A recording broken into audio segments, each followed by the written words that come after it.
হর হর মহাদেব আদেশ জয় মা কালী। আগামী 11 জুলাই থেকে শ্রাবণ মাস শুরু হচ্ছে এবং শ্রাবণ মাসে যাদের যা সমস্যা আছে সেই সমস্যার জন্য এই শ্রাবণ মাসের 4টে সোমবারে উপাচার করতে হবে। শুধু শ্রাবণ মাসের এই 4টে সোমবার থেকে ব্যতীত শ্রাবণ, ভাদ্র, আশ্বিন, কার্তিক অব্দি যদি এই উপাচার করে যেতে পারেন তাহলে আপনার আমি যে সমস্যার কথা বলছি সেই সমস্যার সমাধান অতি অবশ্যই আপনার লাভ হবে। কিন্তু খেলার পুতুলের মতো কিছু করবেন না, নিরামিষ খেয়ে করবেন।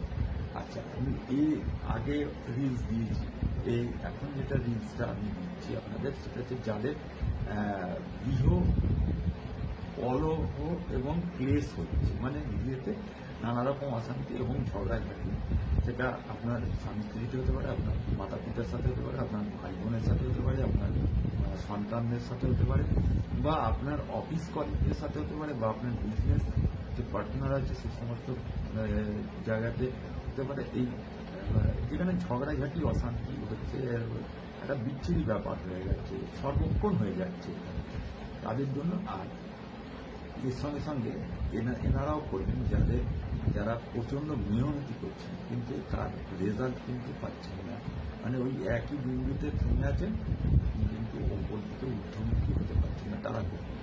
আপনারা কি করবেন, এই সোমবার মানে 4টে সোমবার ব্যতীত 4টে মাসের যে 16টা সোমবার পরে সেটা তো করার চেষ্টা করুন। আপনারা সকালবেলা স্নানান্তে মেয়েতে চলে যাবেন, দেবাদিদেব মহাদেবের মন্দিরে চলে যাবেন। মন্দিরে গিয়ে আপনারা কি করবেন, দই দিয়ে দেবাদিদেব মহাদেবের লিঙ্গটাকে ভালো করে মালিশ করে দেবেন। আচ্ছা, মহিলাদের ক্ষেত্রে যদি অনেকে লিঙ্গকে দই দিয়ে মালিশ করেন না তাহলে আপনারা গৌরী পীঠটাকে মালিশ করে দেবেন।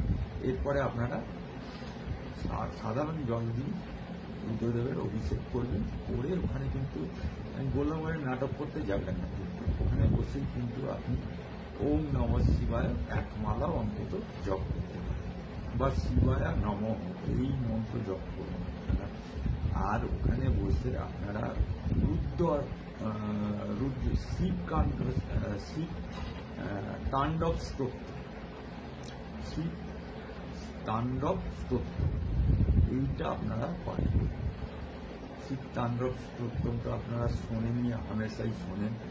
ওম জটাটবি গলের জলের প্রবাহস্থলে গলের লম্বলম্বিতম ভুজঙ্গতম গোমালিকম জমন জমন জমন জমন, এই যে এই স্তোত্রটা এটা আপনারা একটু ডাউনলোড করে, ঠিক আছে, ডাউনলোড করে ওখানে বসেই শুনুন এবং দেবাদিদেব মহাদেবকে আপনার প্রার্থনা। হরিওম তৎসৎ।